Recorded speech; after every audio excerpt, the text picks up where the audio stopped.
اور اس دن کی جو اس کو مزدوری ملی ہے اسے دیکھتا ہے تو ان بچوں کی خواہشات پوری نہیں کر سکتا، تو اس کے جذبات کو ہر وہ آدمی سمجھتا ہے، جانتا ہے کہ جو اہل اولاد ہے کہ اس کی حالت کیا ہوتی ہے۔ اور کچھ ایسے لوگ ہیں کہ جنہیں پروردگار نے درجہ بدرجہ نعمتیں دی ہیں، تو سوسائٹی وہ ہوتی ہے کہ جس میں وہ ضروریات زندگی پوری کرنے کے لیے جس سوسائٹی میں یہ گنجائش نہ ہو کہ وہ مزدور جس کا میں تذکرہ کر چکا، اگر حکومت اس کے بچے کی بیماری میں، اس کی بیوی کی بیماری میں ہاتھ نہیں تھامتی اور یہ 100% اس کو یقین نہیں دلاتی کہ بڑا سے بڑا خدا نخواستہ اس کے ساتھ حادثہ ہوا، تو سرکاری ہسپتال، سرکاری محکمے اس کے لیے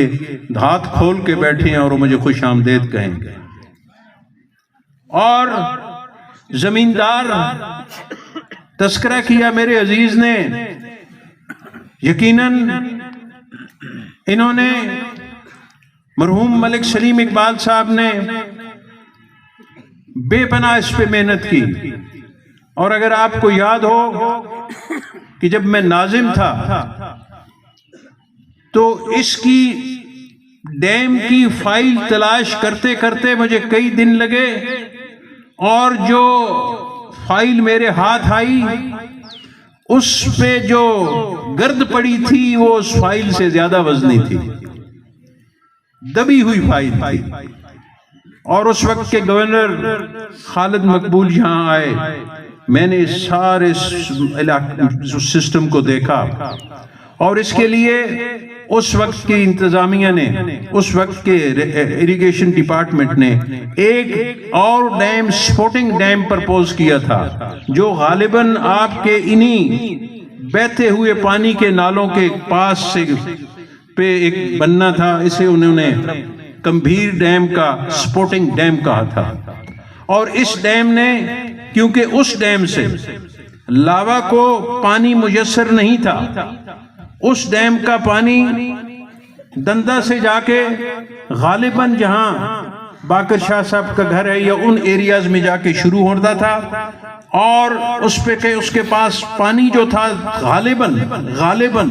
13 سے 14 ہزار ایکڑ تھا آپ کے بڑے اس ڈیم میں پانی، کہ 13 سے 14 ہزار ایکڑ کو یہ سیراب کر سکتا ہے۔ تو اس میں اس وقت کے ضلع چکوال اور آج کے ضلع تلنگانگ کے تقریباً 4 سے 5 ہزار ایکڑ سیراب ہوتا تھا، اور باقی پانی میاں والی میں انٹر کرتا تھا اور اس نے نچلے رقموں کو سیراب کرنا تھا۔ یہ وہ فیزیبلٹی ہے جس کا میں وہ تذکرہ کر رہا ہوں کہ جس کا ایک ایک لفظ مجھے یاد ہے۔ تو اس موقع پہ میں نے گورنر سے یہ گزارش کی تھی کہ ہمیں لاوا کو جب تک، اور ڈسٹرکٹ چکوال کے رقبے کو جب تک نہ بڑھایا گیا تو یہ ضلع، آج کا یہ جو ضلع تلنگانگ ہے، یہ مستفید اس طریقے سے نہیں ہو سکے گا، کیونکہ میں جانتا ہوں کہ صرف دندہ سے لاوا تک یہ دونوں طرف جو زمین ہے، اسے سیراب، جہاں آپ کا گھر ہے اسے سیراب کر دیا جائے تو یہ زمین لاوا کی آبادی کی بود و باش کی شکل ہی تبدیل کر سکتی ہے، یہاں کے لوگوں کے حالات ہی تبدیل ہو سکتے ہیں۔ تو میں سمجھتا ہوں کہ اگر مجھے پروردگار نے موقع دیا اور آپ کی دعائیں شامل حال رہیں تو میری یہ عمر کا حصہ ہے کہ میں چاہوں گا کہ میں مرنے سے پہلے اپنے نام کے ساتھ آپ کی دعائیں لے کے جاؤں۔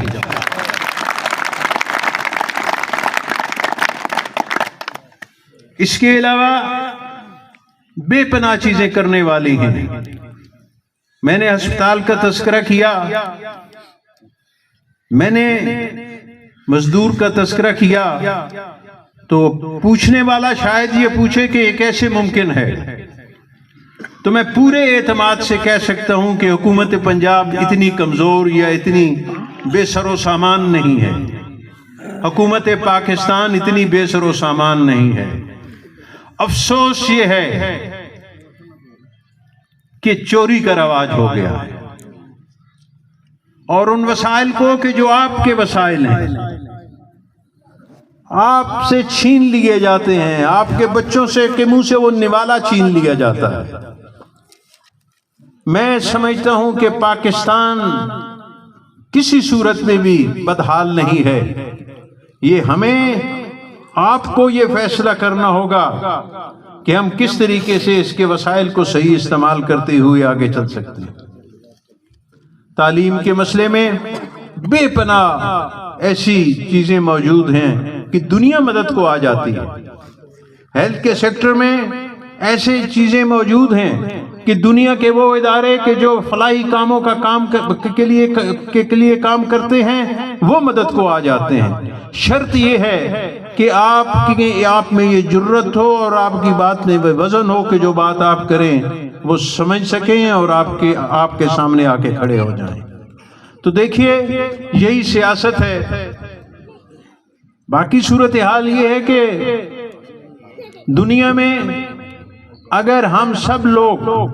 جو یہاں بیٹھے ہیں اور عالیان علاوہ بطور خاص میں آپ کو یہ گزارش کر رہا ہوں کہ آپ کے اس اجتماع کو دیکھ کے مجھے پورا یقین ہے اور پورا اعتماد ہے کہ انشاءاللہ اللہ نے چاہا تو آپ یقیناً کامیاب ہوں گے، یقیناً کامیاب ہوں گے۔ اور میں آپ کو ایک وعدہ دے رہا ہوں کہ اگر اللہ نے چاہا کہ آپ کے ووٹ کی دی ہوئی اس طاقت سے پروردگار نے مجھے اور شہریار کو منتخب کیا تو میں وعدہ دے رہا ہوں کہ غلام عباس آپ کی آواز بنے گا، غلام عباس آپ کے اس ضلع کی آواز بنے گا۔ اور میں یہ سمجھنے سے قاصر ہوں، میں نے پچھلے دنوں بھی اپنے اس جلسے میں شاید یہ کہا تھا اور آج بھی کہہ رہا ہوں کہ اس سے بڑی نااہلی اور ہو نہیں سکتی۔ کوئی گھر کا سربراہ اپنے بچوں کے سامنے کوئی وعدہ کر کے جائے یا اپنے بچے کو کہہ دے کہ یہ وہ پورا ہوگا اور اس وعدے سے مکر جائے تو اسے گھر کا سربراہ نہیں کہنا چاہیے، اسے گھر کا سربراہ نہیں کہنا چاہیے۔ میں چوئی صاحب کے متعلق اتنا ہی عرض کروں گا کہ وہ وزیر اعلیٰ تھے اور طاقتور وزیر اعلیٰ تھے۔ انہیں چاہیے تھا کہ جس دن انہوں نے اسے اناؤنس کیا تھا اس دن اس کی تمام بنیادی جو احکامات ہیں، ضروریات ہیں، جو طریقہ کار ہے اس کو مکمل کر کے جاتے ہیں، لیکن مجھے ان سے کوئی سروکار نہیں۔ میں سمجھتا ہوں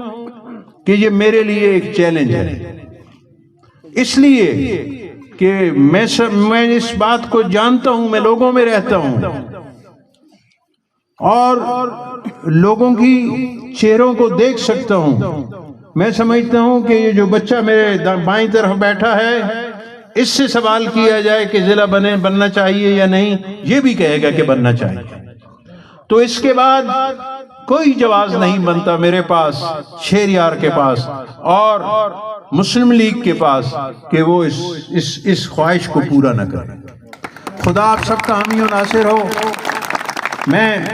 آپ سے یہ گزارش کروں گا کہ آپ کا ایک رات اور ایک دن ہے،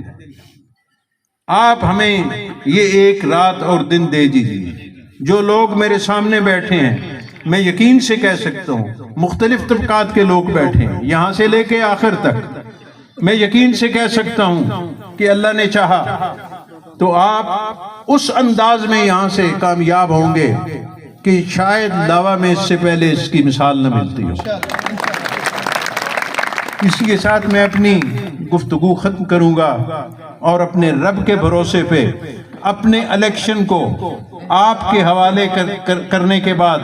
آپ سے اجازت چاہوں گا اور ایک وعدہ کر رہا ہوں کہ میں ایک جو میرا آج ڈائریکٹ الیکشن آپ کے اس حلقے سے بن رہا ہے، میری خواہش ہوگی، کوشش ہوگی،